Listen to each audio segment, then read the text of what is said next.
누가복음 17장 11절부터 19절까지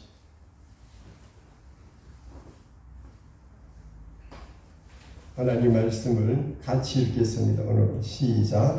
예수께서 예루살렘으로 가실 때에 사마리아와 갈릴리 사이로 지나가시다가 한 마을에 들어가시니 나병 환자 10명이 예수를 만나 멀리 서서 소리를 높여 이르되 예수 선생님이여 우리를 불쌍히 여기소서 하거늘 보시고 이르시되 가서 제사장들에게 너희 몸을 보이라 하셨더니 그들이 가다가 깨끗함을 받은지라. 그 중에 한 사람이 자기가 나은 것을 보고 큰 소리로 하나님께 영광을 돌려 돌아와 예수의 발 앞에 엎드려 감사하니 그는 사마리아 사람이라. 예수께서 대답하여 이르시되 열 사람이 다 깨끗함을 받지 아니하였느냐? 그 아홉은 어디 있느냐? 이 이방인 외에는 하나님께 영광을 돌리러 온 자가 없느냐 하시고 그에게 이르시되 일어나 가라. 내 믿음이 너를 구원하였느니라 하시니라. 아멘. 기도하겠습니다. 하나님 아버지 감사합니다. 하나님의 크신 은혜로 구원함을 받아 살게 하시고 올해도 우리 아버지 하나님의 은혜로 이 모양 저 모양으로 살게 하시고 주님의 은혜로 감사하며 또한 이 예배를 드릴 수 있는 은혜를 주셔서 감사합니다. 우리의 일상에서 감사가 넘쳐서 우리 하나님이 우리를 날마다 감사하며 살아갈 수 있도록 우리 하나님 우리를 도와주시옵소서. 예수 그리스도 이름으로 기도합니다. 아멘. 저를 한번 따라합니다. 그 아홉은 어디 있느냐?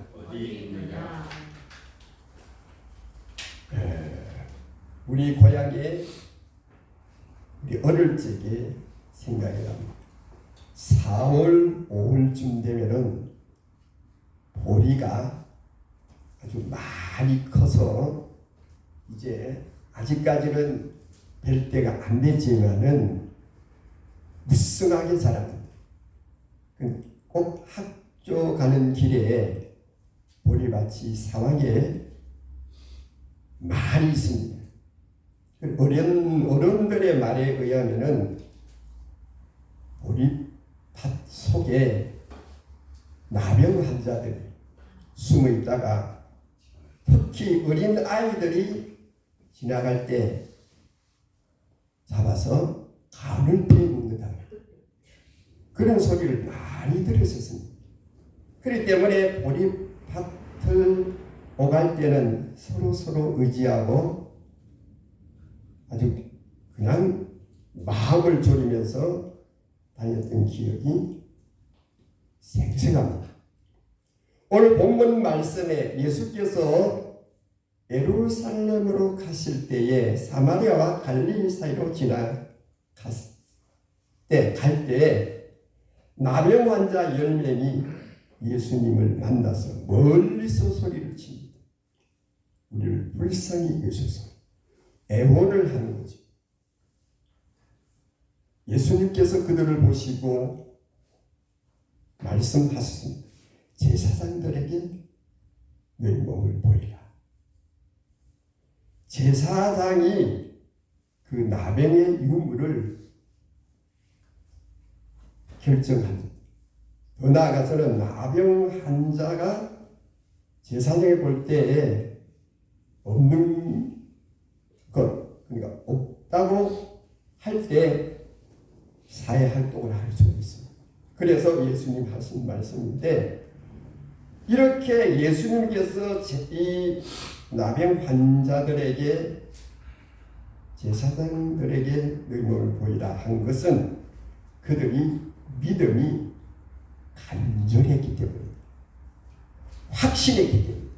예수님께 보이면 분명히 무슨 일이 일어날 것이라는 간절하고 확신 확신이 있었기 때문에 그들은 그렇게 말했고, 예수님은 그들의 믿음과 확신을 보고 그들의 믿음대로 되라고 했던 것입니다. 나병 환자가 10명이었습니다. 그런데 유대인은 9명입니다. 사마리아 사람은 1명입니다. 본래 유대인들은 사마리아 사람과 함께 하지 않습니다. 왜? 사마리아 사람들은 혼혈족이라 자기들은 소위 말해서 오리지널 이스라엘 사람입니다. 그렇게 하기 때문에, 그런데 이 나병을 그러니까 나서 아플 때는 그들이 유대인이나 사마리아 사람이나 별로 편견을 하지 않았습니다. 왜? 아프니까. 자, 그런데 우리 예수님께서 오늘 하신 이 말씀이 다 고침을 받았는데, 우리는 하나님의 은혜로 구원을 받았습니다. 그러니까 전적인 하나님의 사랑, 도우심, 축복으로 하나님의 자녀가 된 줄로 믿습니다. 하나님의 권세죠. 하나님의 나라의 자녀래요. 그러니까 이 하나님의 은혜라는 것은 거저 받았다는, 은혜는 거저 아닙니까? 거저 받았다. 우리 하나님의 은혜로 구원을 받았다는 것입니다. 우리의 어떤 선행이나 노력이나 기도나 착함이나 덕으로 구원을 받은 것이 아니다. 하나님의 전적인 은혜. 그래서 예배소서 2장 3절에서 5절까지에 보면은, 전에는 우리도 다 그 가운데서 우리의 육체의 욕심을 따라 지내며 육체의 마음에 원하는 것을 하여 다른 이들과 같이 본질상 진노의 자녀이었더니, 긍휼이 풍성하신 하나님의 은혜를 하나님이 풍성하신 하나님이 우리를 사랑하사 그 사랑으로 인하여 본질상 우리는 진노의 자녀입니다. 그런데 하나님이 우리를 사랑하시고 큰 사랑으로 인하여 헌물로 죽은 우리를 그리스도와 함께 살리셨고, 너희는 은혜로 구원을 받은 것이다. 은혜로 구원을 받았다. 은혜. 유대인이나 이방인이나 누구든지 구원을 받을 수가 있습니다. 대상이래. 모든 사람이 구원의 대상입니다. 모두가 죄의 결과로 영원히 영벌을 받아야 되는데, 사망에 이르러야 되는데 하나님의 전적인 은혜로 그저 구원을 받았다. 나병 환자들도 무엇을 했습니까? 예수님 말씀을 듣고 제사장들에게 가다가 보니까 나병이 전부 나았다. 전부. 유대인도 사마리아인도 나병이 나았다 이 말입니다. 사람들은 때때로 가문을 자랑하고 따지고 지역을 따지고 학력을 따지고 사상을 따집니다. 외모도 따집니다. 그리고 평가를 합니다. 하나님은 사람을 따지지 않습니다. 과거도 현재도 따지지 않습니다. 부자나 가난한 자나 건강한 자나 병든 자나 따지고 묻지도 않으시는 구원의 하나님이다. 누가복음 7장 36절 46절까지 보면은 한 바리새인이 예수님을 자기 집으로 초대를 합니다. 음식을 대접합니다. 그런데 어떤 그 동네에 죄 지은 여자가 있었는데 예수님 곁에 오더니만은 향유 담은 옥합을 가지고 왔습니다.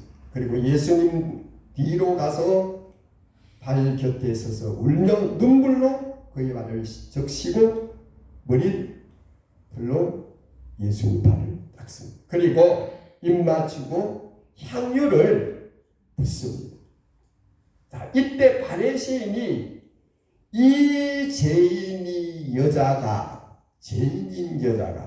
금방지게 어디서 이런 일을 하느냐, 그런 마음이었습니다.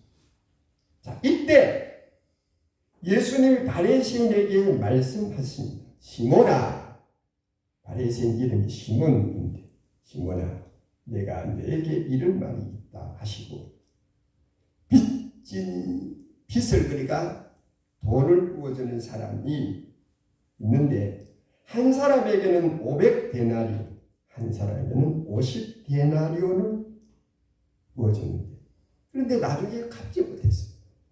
그래 탕감을 해줬다. 탕감. 그 둘 중에 누가 그 빚을 탕감한 사람을 더 사랑하겠느냐라고 물으니까, 이 시몬이라는 바리새인이 많이 탕감한 사람이 탕감해 준 사람을 사랑하겠지요 라고 말했습니다. 그러면서 보라, 여자를 보고 또 시몬 그 바리새인을 보고, 내가 내 집에 들어올 때 너는 내게 발 씻을 물도 안 주었다. 팔레스타인 땅은 건조하기 때문에 그 소위 말해서 일본 말로 게다, 이 샌들 같은 것이 신고되기 때문에 굉장히 먼지가 많습니다. 그러니까 사람이 자기 집에 오면은 종들이 발을 씻을 물을 줍니다. 그런데 내가 너 집에 올 때 너는 내게 발 씻을 물도 주지 아니하였으되 이 여자는 눈물로 내 발을 씻었다. 그리고 머리털로 닦았다. 너는 내게 입 맞추지 아니하였으나 이 여자는 내 발에 입을 맞추고 그치지 않았다. 그리고 너는 내 머리에 감람류도 바르지 아니하였는데 그 여인은 향유를 내 발에 부었느니라 라고 했습니다. 예수님을 집으로 모시고 대접한 이 바리새인은 유대인입니다. 지식인이고 존경받는 유지이고, 그들은 입만 열면은 우리는 아브라함의 자손이다, 후손이다, 이삭의 후손이다, 무슨 지파 자손이다. 그러나 이들은 자랑만 하고 의시되지 대접받기를 굉장히 좋아합니다. 명예를 아주 좋아하고요, 인사받기도 아주 좋아합니다.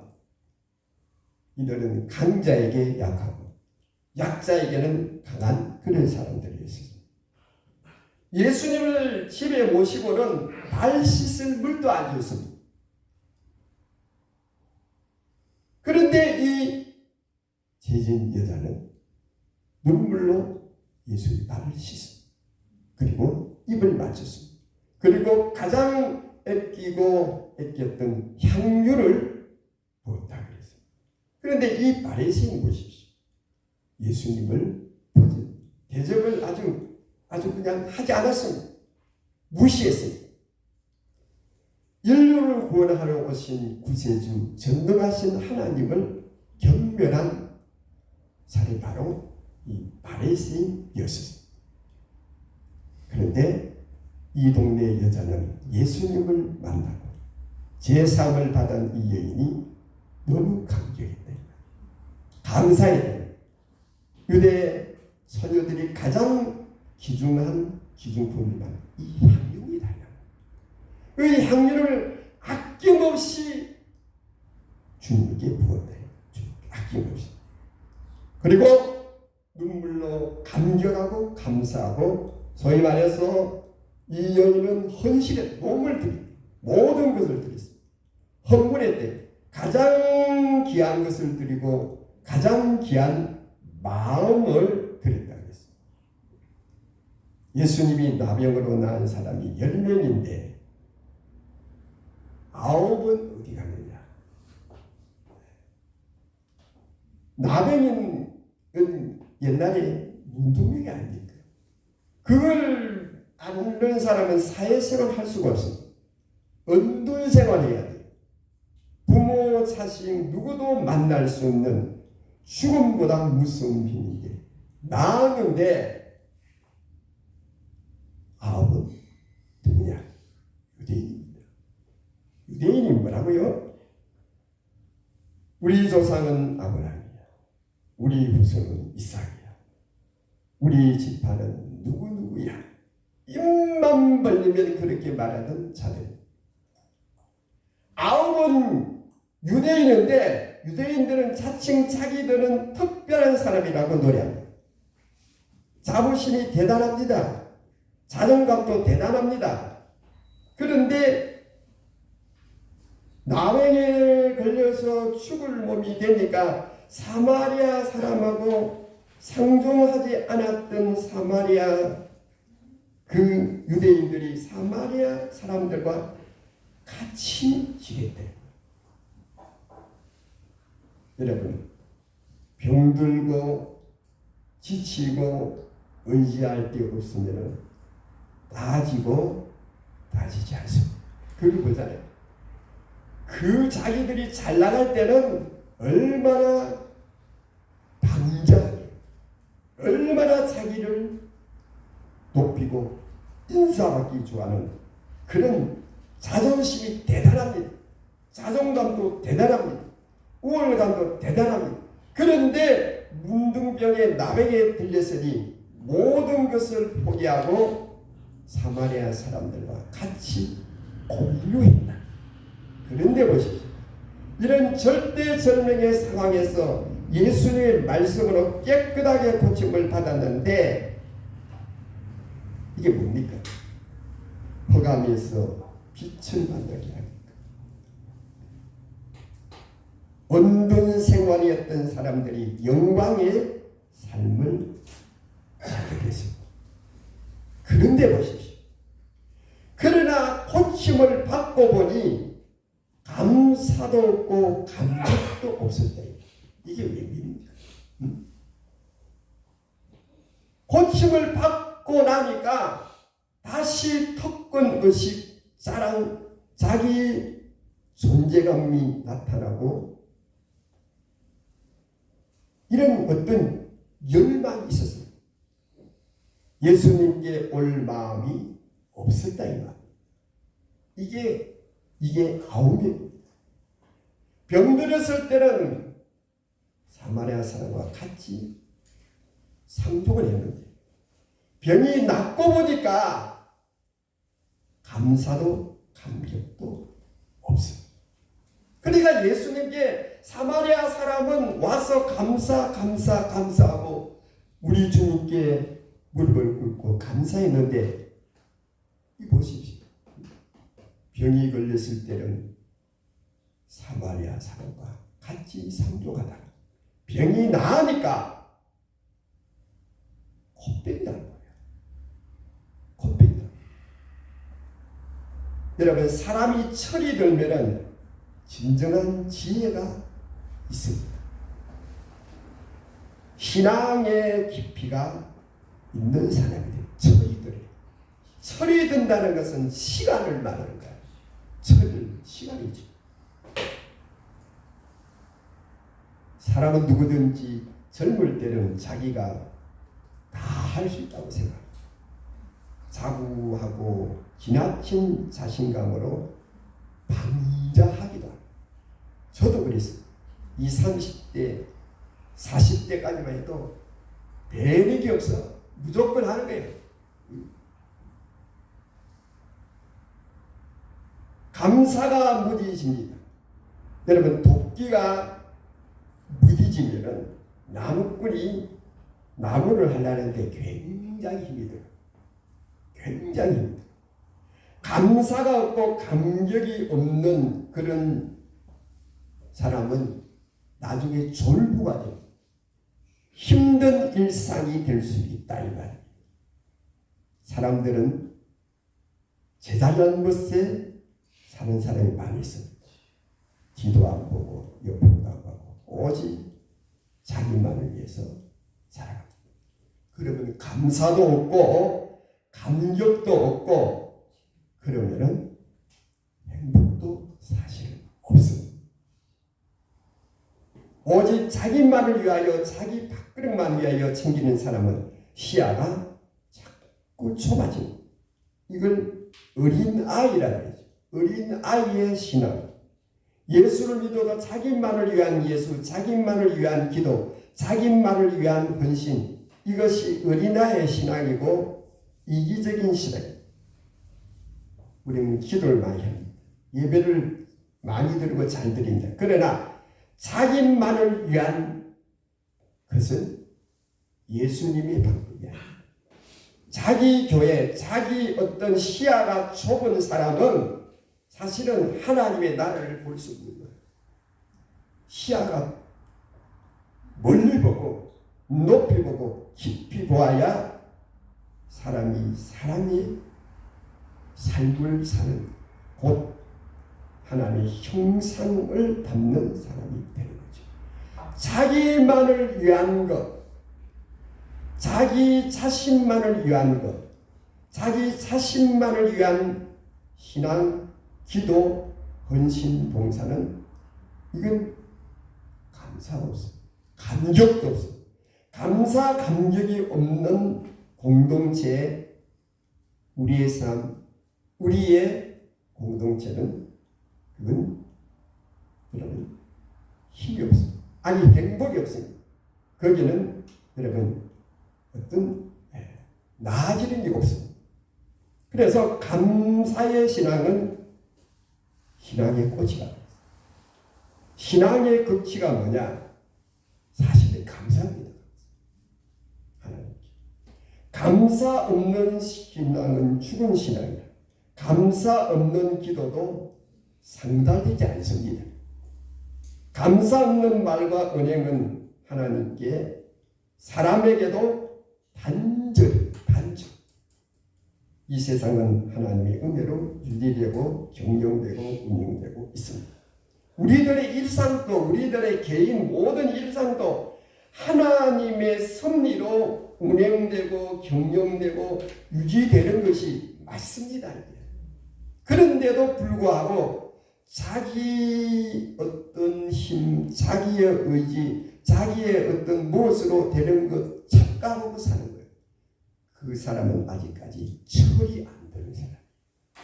철이 안 들면은 자기는 몰라도 사람들이 볼 때 아직 어린아이야. 물불을 못 가리고 사는 사람이 있습니다. 하나님의 은혜로 되었고 지금도 되어가고 앞으로도 그렇게 될 것입니다. 9은 어디 갔느냐? 9은 어디 갔느냐? 마땅히 감사해야 될 텐데 하나님께 영광을 돌려야 될 텐데 이 9명은 유대인이라 그랬어요. 유대인인데 병들었을 때는 사마리아 사람하고 같이 상종을 했는데 병이 딱 낫고 보니까 어떻게 했습니까? 어디를 갔는지 모르지. 성경은 어디를 갔다고 말씀이 없으니까 어디를 뭐 놀러 갔는지 어디를 갔는지 뭐 꽃놀이를 갔는지 뭐 어떻게 알아? 어쨌든 우리 한 사람은 사마리아 사람은 우리 주님께 나와 감사했다. 감격. 그래 9명 어디 갔냐? 이 유대인이들. 유대인이라는 것은 하나님의 소위 말해 선택을 받은 사람이고 하나님의 은혜를 받고 정말 하나님의 능력으로 권세로 살아온 그 사람이라고 말하자면은 그들이 감사가 없습니다. 감격이. 병이 낫고 나니까 또 특권 의식과 자기 어떤 그 자존감, 뭐 자신감 이게 너무 평배하니까 감사, 감격이 없었다. 자신의 노력, 자신의 모든 그걸 그렇게 너무 그게 충만하고 너무 그게 내 자신은 나를 위해서 사는 거야. 나는 내가 이래서 지금까지 온 거야. 라는 그런 어떤 의식을 가지고 살면은 감사가 없지, 감격이 없지요.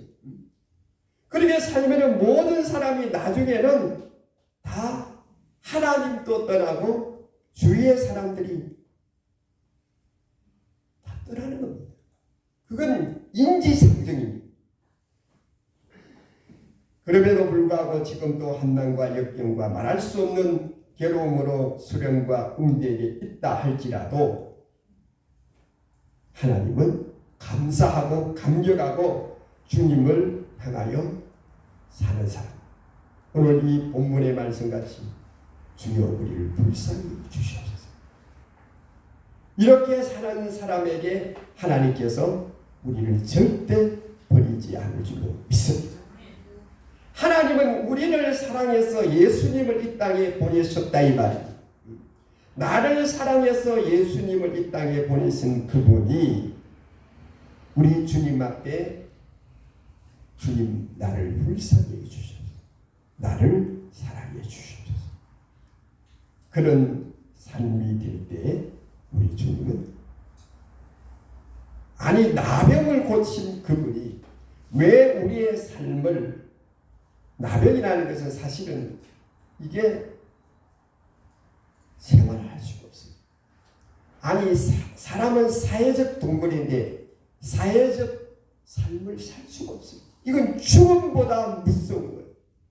거기서 고침을 받았다는 것은 영원한 우리가 영벌에서 우리가 영생을 얻었다는 그와 똑같아요. 그러면은 그런 은혜, 그런 축복을 받았으면 감사와 감격이 넘쳐야 된다. 시편 126편 5절에 눈물을 흘리며 시를 부리는 자는 기쁨으로 거두리로다 라고 했습니다. 갈라디아서 6장 7절에 사람이 무엇으로 심든지 그대로 거두리라. 무엇으로 심든지. 감사로 사는 사람은 감사의 삶이 하나님의 은혜에서 하나님의 은혜로 하나님에 의해서 삶이 보장이 됩니다. 감사로 사는 사람은 감사의 삶이 하나님으로 말미암아 보장이 되게 보장.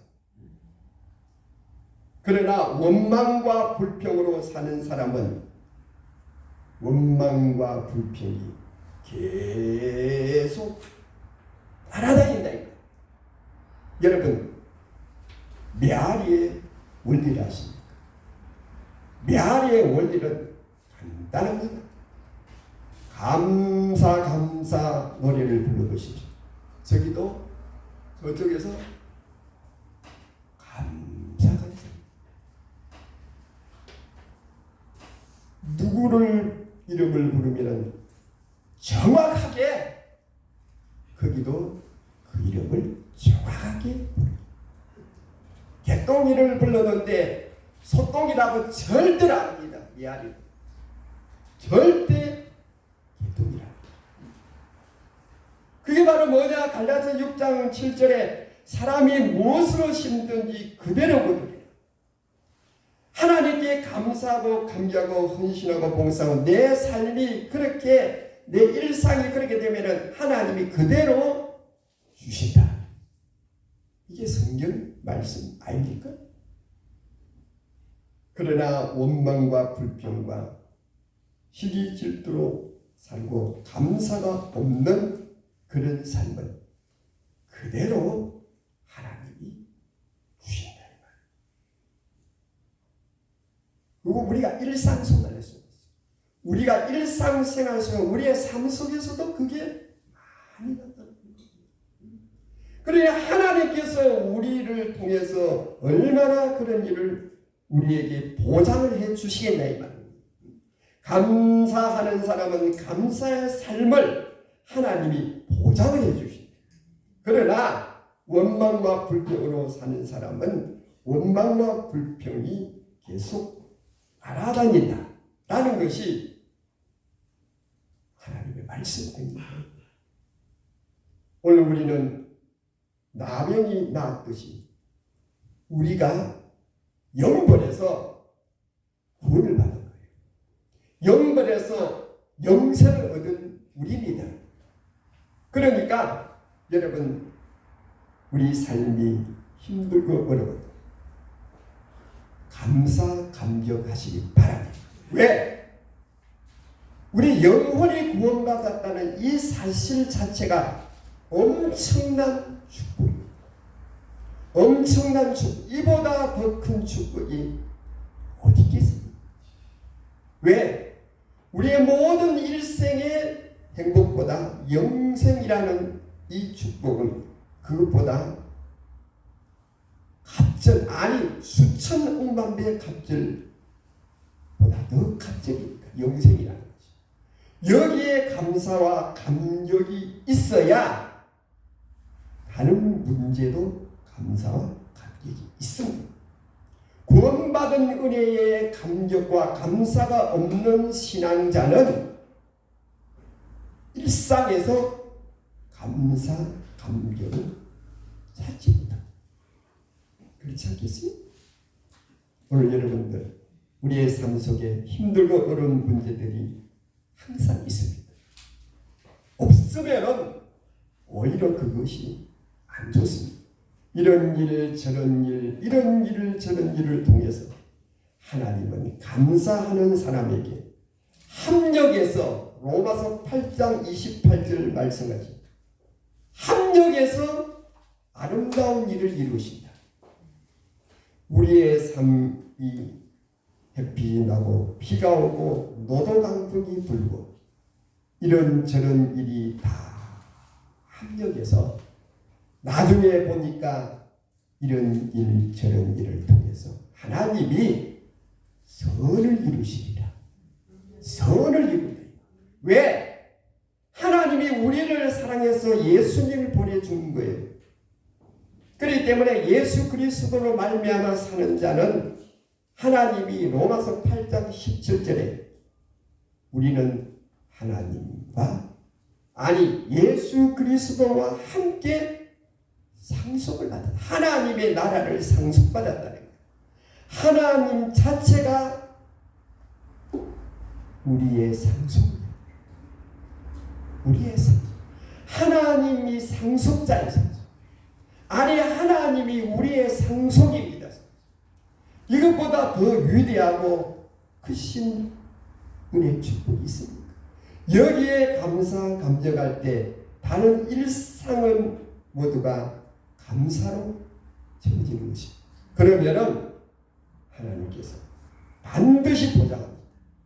반드시 보장하는데 감사로 사는 사람은 감사의 삶을 우리 주님이 반드시 보장합니다. 이것이 주님의 말씀입니다. 여러분 올해도 감사했으니 내년에도 우리 일상이 감사와 감격으로 살아서 하나님께서 여러분에게 감사의 삶이 보장될 수 있도록 하실 것을 믿습니다. 기도합니다. 하나님 아버지, 감사로 사는 사람은 감사의 삶을 우리 하나님이 보장합니다. 우리 하나님은 절대로 보장합니다. 우리의 삶이 감사와 감격의 삶이 될 수 있도록 우리 아버지여 보내려 주시옵소서. 예수 그리스도 이름으로 기도합니다. 아멘.